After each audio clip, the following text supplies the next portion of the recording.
Hello friends, today I am making an important video for all. Kindly please watch complete video, it will save your smartphones.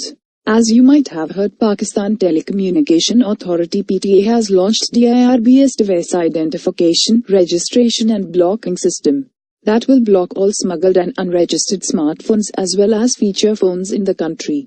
How you can check whether your mobile phone is PTA approved or not? Let's begin. First of all, open any App Store or Google Play Store which is installed in your mobile phone. Install the DIRBS app on your smartphone. After installing, open the application and enter 15-digit IMEI number.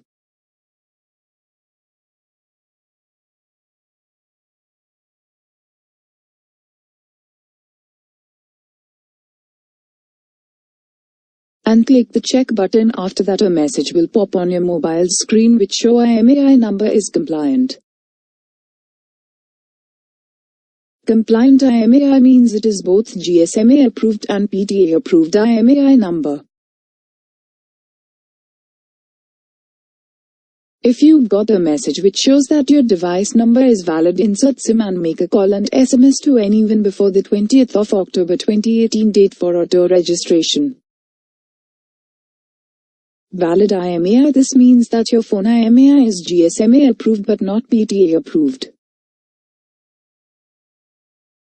In second method, you can also scan IMEI number from your phone or phone box which collects your IMEI number from barcode and click done button, and similarly you got same pop-ups.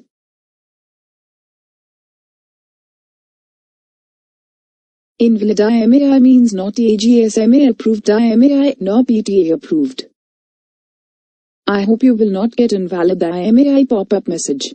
Thank you for watching this video. I hope you like this video. For more informational videos, please subscribe our channel Danish Ahmed and click on the bell icon so you can get the latest videos, and don't forget to like, comment and share.